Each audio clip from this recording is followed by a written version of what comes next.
ષોડશ ગ્રંથ શું છે? ષોડશ ગ્રંથ શ્રી વલ્લભે કયા ઉદ્દેશ્યથી આપે પ્રકટ કર્યા છે એ સમજવું બહુ મહત્વનું છે. જેમ કુરુક્ષેત્રની અંદર અર્જુનને નિમિત્ત બનાવી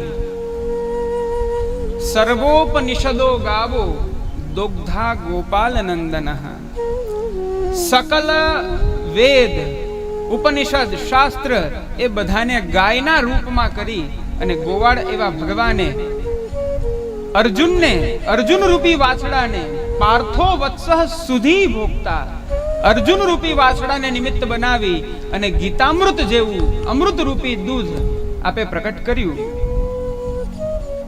ભગવતા ગીતા જેને ભગવાન દ્વારા ગાવામાં આવેલી છે, ભગવાન દ્વારા કહેવામાં આવેલી છે, તેને આપણે ભગવદ ગીતા કહીએ છીએ. એ જ પ્રકારે એતન માર્ગની અંદર ષોડશ ગ્રંથ એ શ્રી વલ્લભ ગીતા છે. શ્રી મહાપ્રભુજી દ્વારા કહેવાયેલા, આપના દ્વારા ઉપદિષ્ટ એતન માર્ગીય પુષ્ટિ માર્ગીય સિદ્ધાંતો જેમાં સમાહિત થયા છે એ આ ષોડશ ગ્રંથ છે.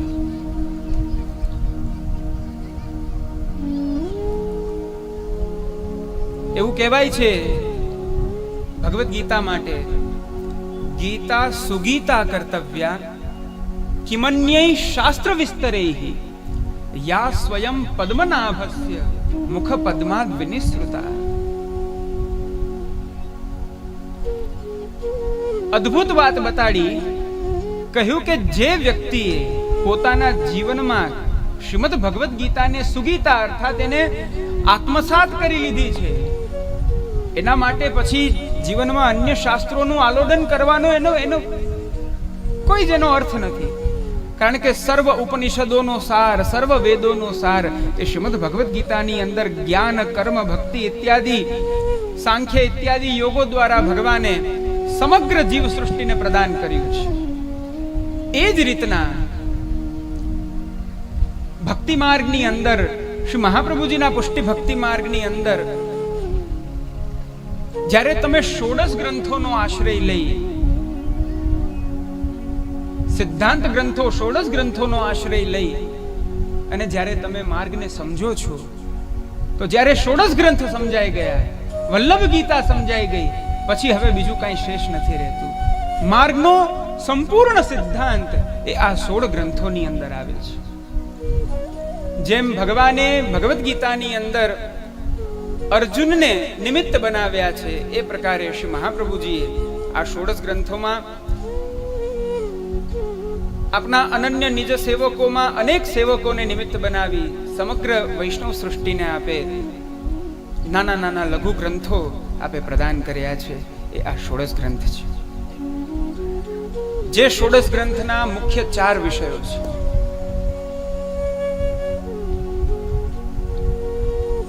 મુખ્ય 4 એના સ્તંભ છે, સિદ્ધાંત છે, પણ એ સિદ્ધાંતનો આધાર શું છે? તો એ 4 છે: ભક્તિ, શરણાગતિ, સેવા, સમર્પણ.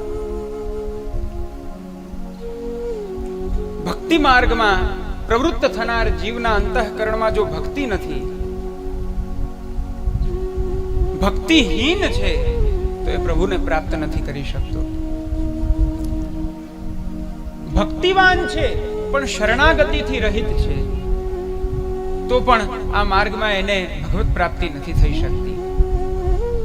ભક્તિ શરણાગતિ હોય પણ જીવનમાં કૃષ્ણ સેવા ન હોય, કૃષ્ણ તત્પરતા ન હોય, તદીયૈકતા ન હોય જીવનમાં, તો પણ માર્ગમાં ફલ પ્રાપ્તિ નથી થતી. ત્રણેય વસ્તુ હોય અને સમર્પણ જો પ્રભુમાં ન હોય, અસ્થિર બનેલો જીવ હોય, સુસ્થિરતા જેને પ્રાપ્ત નથી થઈ, સમર્પણથી સુસ્થિરતા પ્રાપ્ત થાય. શ્રી મહાપ્રભુજીએ બાલબોધની અંદર જ આજ્ઞા કરી, સમર્પણે નાત્મનો હિ તદીયત્વમ ભવેત ધ્રુવમ. પોતાના આત્મસમર્પણ દ્વારા, સર્વસ્વ સમર્પણ દ્વારા જીવને તદીયત્વની પ્રાપ્તિ થાય. તદીયત્વ પ્રાપ્ત થયા પછી એ સ્થિર થઈ જાય છે. એમ ભક્તિ, શરણાગતિ, સેવા અને સમર્પણ આ ચારેય એકબીજાના પૂરક છે. ભક્તિના માર્ગો અનેક છે. જેમ શ્રીમદ ભાગવતના તૃતીય સ્કંદમાં કપિલ દેવજીએ કહ્યું ને કે ભક્તિ યોગો બહુવિધો માર્ગેર ભામિની ભાવ્યતે. અનેક ભક્તિના યોગ છે. જેટલા જીવ છે એ જીવના જેવા સ્વભાવ, જેટલા પ્રકારના સ્વભાવ, જેટલા પ્રકારના ગુણ, એટલા પ્રકારના ભક્તિના માર્ગો છે. પણ શ્રી મહાપ્રભુજી દ્વારા પ્રકટિત આ પુષ્ટિ ભક્તિ માર્ગ, આ નિર્ગુણ પુષ્ટિ ભક્તિ માર્ગ, એ ભક્તિ માર્ગની અંદર કેવલ ભક્તિ પણ ના ચાલે, ત્યાં શરણાગતિ પણ જોઈએ. ભક્તિ શરણાગતિ હોય પણ જો કૃષ્ણ સેવા ન હોય તો પણ બધું વ્યર્થ છે. કૃષ્ણ સેવામાં સમર્પણ ના હોય તો પણ બધું વ્યર્થ છે. ચારેય એકબીજાના પૂરક છે. અને એ ચારેયનો સમન્વય શ્રીમદ આચાર્ય ચરણે આપે ષોડશ ગ્રંથની અંદર કર્યો છે. આ ચાર વિષયોની અંદર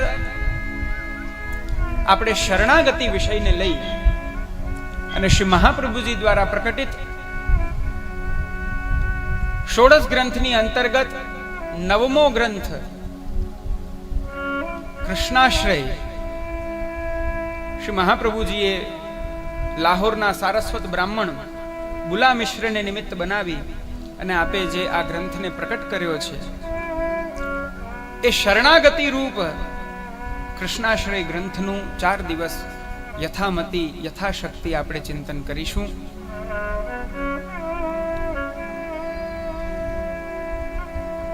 બહુ સહજ કૃષ્ણાશ્રય શબ્દ એનો સહજ અર્થ આપણને થઈ જાય કૃષ્ણસ્ય આશ્રય કૃષ્ણાશ્રય.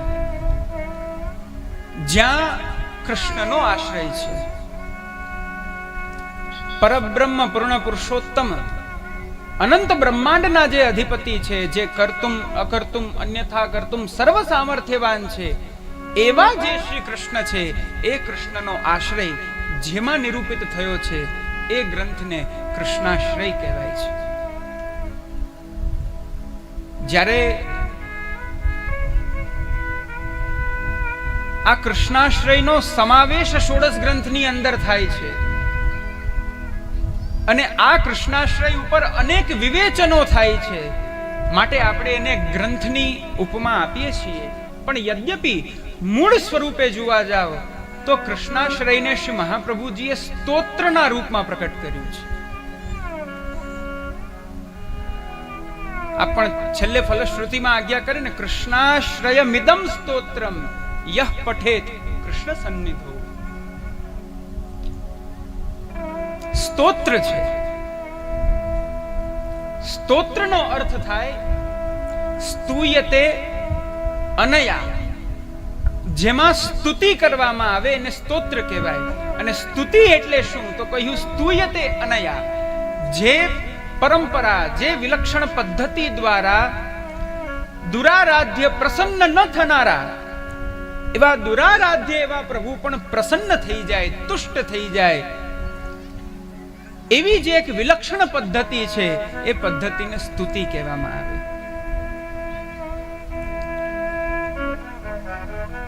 જેમ આપણા શ્રીમદ ભાગવત આદિની અંદર આપણે જોઈએ છીએ કે ફલાણા ઋષિએ સ્તુતિ કરી, પ્રભુ પ્રસન્ન થયા. ધ્રુવજીએ સ્તુતિ કરી, પ્રભુ પ્રસન્ન થયા. પ્રહલાદજીએ સ્તુતિ કરી, પ્રભુ પ્રસન્ન થયા. ઇન્દ્રએ સ્તુતિ કરી, પ્રભુ પ્રસન્ન થયા. બ્રહ્માએ સ્તુતિ કરી, પ્રભુ પ્રસન્ન થયા. સ્તુતિનો એક જ અર્થ છે કે જે સ્તુત્ય છે, જેની સ્તુતિ થઈ રહી છે, જેના માટે થઈ રહી છે, એ આ પરંપરા દ્વારા, આ પદ્ધતિ દ્વારા પ્રસન્ન થાય. જેમાં ભગવાનના યશનું નિરૂપણ થયું હોય, જેમાં ભગવાનના ગુણોનું નિરૂપણ થયું હોય, જેમાં ભગવાનના મહાત્મ્ય આદિનું નિરૂપણ થયું હોય, એને સ્તુતિ કહેવાય. દરેક સ્તુતિમાં એનું ફલ હોય છે. દરેક સ્તુતિનું ફલ નિશ્ચિત હોય છે, એની ફલશ્રુતિ નિશ્ચિત હોય છે. પણ કયા અર્થમાં એ સ્તુતિને કરવામાં આવી છે એ બહુ મહત્વનો વિષય છે.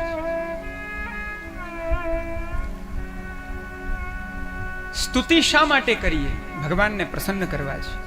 ભગવાન પાસેથી શું જોઈએ છે? સંસારના અનેક ભૌતિક પદાર્થોનું સુખ. પ્રાયઃ શ્રીમદ ભાગવતાદિની અંદર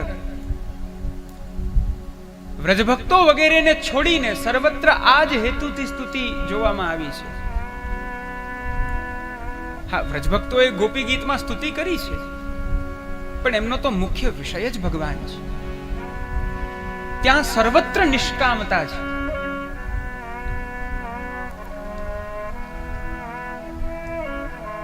દરેક સ્તુતિની ફલશ્રુતિ હોય છે. કોઈને કંઈ જોઈએ છે, સ્તુતિ દ્વારા એ વસ્તુને પ્રાપ્ત કરે છે. યમ યમ કામયતે કામમ તમ તમ પ્રાપ્નોત્ય સંશયમ. સ્તુતિઓના ફલશ્રુતિઓની અંદર આ સ્તોત્રના પાઠનું શું ફલ છે? તો કયું આનાથી આ પ્રાપ્ત થાય, આ પ્રાપ્ત થાય, આ પ્રાપ્ત થાય, એમ કરતા કરતા કરતા સકલ પદાર્થોને આવરી લેવામાં આવે. છતાં પણ કઈ ખૂટતું હોય તો કહેવામાં આવે કે જીવ જે કામના કરે એ કામનાની પૂર્તિ આ સ્તોત્રના પાઠથી થઈ જશે. પણ કૃષ્ણાશ્રય નામનો જે સ્તોત્ર શ્રી મહાપ્રભુજીએ જે પ્રકટ કર્યો છે એની ફલશ્રુતિ બહુ અલગ છે, એનું ફળ બહુ અલગ છે. અહીંયા આશ્રયની પ્રધાનતા છે. આશ્રયનો એક સહજ અર્થ છે આશરો. બહુ વર્ષા પડી રહી હોય અને એ વર્ષાથી સંરક્ષિત થવું હોય તો શું કરવું જોઈએ? ઘરમાં ચાલ્યા જાઓ. કેમ? એ ઘર આશરો છે, એ છત આપશે, એના વર્ષા દ્વારા અમારી રક્ષા થાય. એ જ રીતના અત્યારે તાપ પડી રહ્યો છે, તાપથી પણ બચવું છે તો શું કરીએ? તો જ્યાં આતપત્ર હોય, જ્યાં છત હોય એવા સ્થાનમાં જાઓ, તાપથી બચી શકાય. તો એ સ્થાનમાં આપણે એ સ્થળનો આશ્રય લઈએ છીએ. વનમાં નીકળતો એક વ્યક્તિ ભર ઉષ્ણકાળમાં જળ માટે તરસી રહ્યો છે અને વનમાં થાકતા થાકતા નીકળે છે ને એક વિશાળ વૃક્ષ દેખાણું અને એ વૃક્ષની ઘટાદાર છાયા છે. તો એ વૃક્ષના છાયણે બેસે તો એને વૃક્ષનો આશ્રય લીધો કહેવાય. આગળ આપણે ચર્ચા કરીશું. આશ્રય બે પ્રકારના છે. એક સાધન રૂપ આશ્રય છે અને એક ફલરૂપ આશ્રય છે. સાધન અને ફલ બંને અલગ છે, પણ ભક્તિ માર્ગની વિલક્ષણતા એ છે કે આગળ જતા જે સાધન છે એ જ ફલ થઈ જાય છે. અર્થાત શ્રી કૃષ્ણનો આશ્રય કરવો, આપણે આશ્રય લેવા જઈએ શરણાગતિ દ્વારા, ત્યારે એ સાધન રૂપ આશ્રય છે. અને ભગવાન એ જ આશ્રયને જીવને જ્યારે પ્રદાન કરે, એ આશરો પ્રભુ પોતે પ્રદાન કરે, ત્યારે એ ફલરૂપ આશ્રય છે. અર્થાત કે આશ્રય જ સાધન છે, આશ્રય જ ફલ છે. અહીંયા સ્તોત્રના પાઠના ફલમાં લૌકિક વસ્તુની કામના નથી કરી, લૌકિક વસ્તુને ગણાવી પણ નથી. જે આ કૃષ્ણાશ્રય સ્તોત્રને શ્રી કૃષ્ણના સન્નિધિમાં અર્થાત એમની સન્મુખ જે આનો પાઠ કરે એને પ્રભુનો આશ્રય નિશ્ચિત પ્રાપ્ત થાય છે, એને શ્રી કૃષ્ણનો આશ્રય નિશ્ચિત પ્રાપ્ત થાય છે. શ્રી રઘુનાથ ચરણ આદિ આપતો ત્યાં સુધી આજ્ઞા કરે કે જ્યારે ભગવાનની જીવને ફલદાનની ઈચ્છા થાય ત્યારે ભગવાન જે આશ્રય બનેલા છે એવા આશ્રય રૂપ ભગવાન જ્યારે પોતાના નિજ ભક્તોનો આશ્રય કરવા લાગે, બહુ મહાન વસ્તુ છે. તમે જેનો આશ્રય લઈને બેઠા છો એ ક્યારેક તમારો આશ્રય કરવા લાગે તો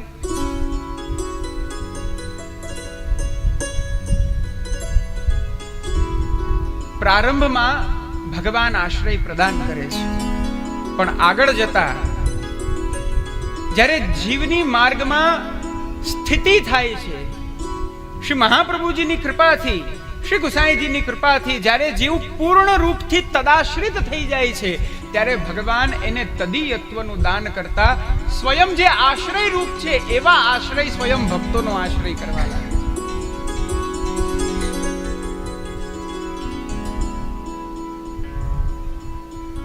જે કૃષ્ણાશ્રય ગ્રંથની અંદર 11 શ્લોકો છે, 10 શ્લોકો દ્વારા 9 શ્લોકો દ્વારા સર્વ સમર્થ એવા શ્રી કૃષ્ણના આશ્રયનું નિરૂપણ છે. 10મા શ્લોકમાં પ્રભુને વિજ્ઞપ્તિ છે અને 11મા શ્લોકમાં ફલશ્રુતિ છે. આપણા પૂર્વાચાર્યોએ આ 11 શ્લોકની સંખ્યાનું રહસ્ય પણ ખૂબ અદ્ભુતતાથી સમજાવ્યું છે.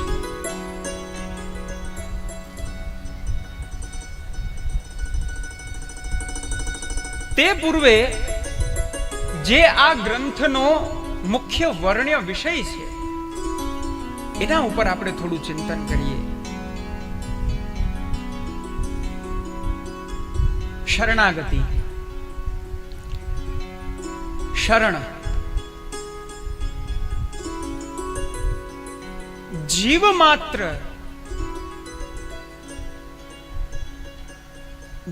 માત્ર માં બધા જ આવી ગયા. એ જીવ માત્ર કોઈના ને કોઈના શરણે હોય છે. કોઈનું ને કોઈનું તો શરણ ગ્રહણ કરે જ છે. શરણનો સહજ અર્થ છે ગૃહ રક્ષિત્રોહ. શરણમ ગૃહ રક્ષિત્રોહ. જ્યાં જઈ આપણી રક્ષા થઈ જાય, જે આપણું નિવાસ સ્થાન હોય એને શરણ કહેવાય. જેમ એક નાનું બાળક રમી રહ્યું હોય ને રમતા રમતા પડી જાય અને થોડુંક વાગી ગયું તો રડતા રડતા સૌથી પહેલા ક્યાં જશે? એની માતા પાસે. બાલસ્ય નેહ શરણમ પિતરો નૃસિંહ. પ્રહલાદજીએ એમની સ્તુતિમાં કહ્યું ને કે બાળક જ્યારે વ્યથિત થાય છે ત્યારે એના માતા અથવા તો પિતા પાસે જાય છે.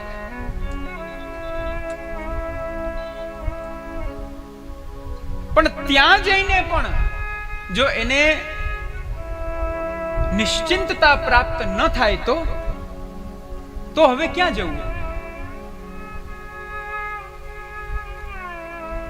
આવા અનેક વિચારો કરી અને શાસ્ત્ર દ્વારા એક સિદ્ધાંત નિરૂપિત થયો કે સર્વ સમર્થ કોઈ એવું હોય તો એ માત્ર ને માત્ર શ્રી કૃષ્ણ છે. શ્રી મહાપ્રભુજી આપ સ્વયં આજ્ઞા કરે છે, પોતાના અંતઃકરણને સુબોધી અને આપ સમગ્ર વૈષ્ણવ સૃષ્ટિને આપ આજ્ઞા કરી રહ્યા છે. અંતઃકરણ મદ્વાક્યમ સાવધાનતયા શૃણુ કૃષ્ણાત પરમ નાસ્તિ દૈવમ વસ્તુતો દોષવર્જિતમ. હે અંતઃકરણ, મદ્વાક્યમ, મારા વાક્યને સાવધાનતાથી સાંભળો. શ્રી કૃષ્ણથી પર, શ્રી કૃષ્ણથી શ્રેષ્ઠ, શ્રી કૃષ્ણ જેવા ફલરૂપ એવા દેવાદિદેવ અનંત બ્રહ્માંડના અધિપતિ પરબ્રહ્મ પૂર્ણ પુરુષોત્તમ બીજા કોઈ જ નથી. એટલું જ નહીં, વસ્તુ તો દોષવર્જિતમ, ભગવાન નિર્દોષ બ્રહ્મ છે. શ્રી કૃષ્ણનો આશ્રય શા માટે કરવો? શ્રી કૃષ્ણની શરણાગતિ શા માટે કરવી? સૌથી પહેલો પ્રશ્ન, સૌથી મહત્વનું સમાધાન એનું એ છે, સિદ્ધાંત એ છે કે ભગવાન નિર્દુષ્ટ બ્રહ્મ છે. પ્રભુને દોષ લિપ્ત થતા નથી. દોષ ક્યાંથી ઉત્પન્ન થાય? સ્વભાવથી. સ્વભાવ ક્યાંથી ઉત્પન્ન થયો? પ્રકૃતિથી. પ્રકૃતિ ક્યાંથી ઉત્પન્ન થઈ? એના પ્રાકૃત ગુણોમાંથી. અને એ પ્રાકૃત ગુણોને કોણ ઉત્પન્ન કરે છે? સ્વયં ભગવાન. યે ચૈવ સાત્વિકા ભાવા રાજસા તામસાશ્ચયે મત્ત એવેતિ કૌંતેય. સત્વ રજ તમાદિ જે પ્રકૃતિના ગુણો છે એ ગુણો મારામાંથી પ્રકટ થાય છે.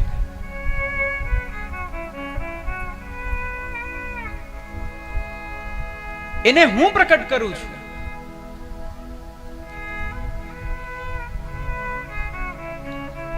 પણ સમજવાની વાત એ છે પ્રિયજનો, ભગવાન દ્વારા પ્રકટ થવા છતાં પણ પ્રભુ કહે છે નત્વહમ તેષુ તે મયી. મારા દ્વારા જ પ્રકટ થાય છે પણ નથી તે મારામાં કે નથી હું એનામાં. આવી નિર્લિપ્તતા ક્યાંય પણ હોય એકમાત્ર શ્રી કૃષ્ણમાં છે, એકમાત્ર પ્રભુમાં છે.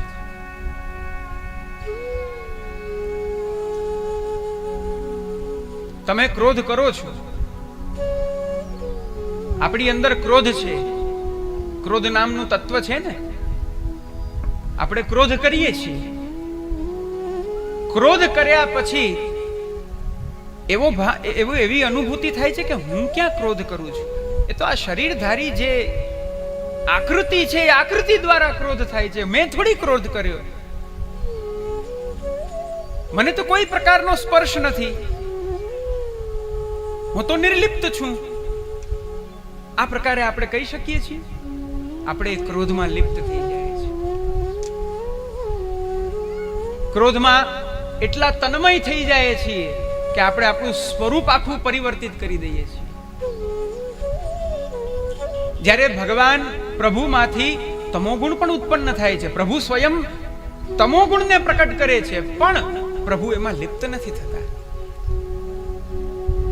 નિર્ગતાઃ ગુણાઃ યસ્માત વાયસ્મિનિતિ નિર્ગુણઃ. નિર્ગુણ કોને કહેવાય? જેનામાંથી આ સત્વ રજ તમના એ ગુણોની એ પ્રકૃતિ દ્વારા ઉત્પન્ન થતા સ્વભાવો એ સર્વ જેમાં નથી, એ નિર્ગુણ. એકમાત્ર પ્રભુ છે, એકમાત્ર પ્રભુ. બ્રહ્માદિ દેવો પણ નહીં. માટે જ આગળ મહાપ્રભુજી પણ આજ્ઞા કરશે, આપણે એનું ચિંતન કરીશું. પ્રાકૃતા સકલા દેવા ગણિતાનંદકમ બૃહદ. એ પ્રાકૃતતા એને જ કહેવાય કે જે પ્રકૃતિના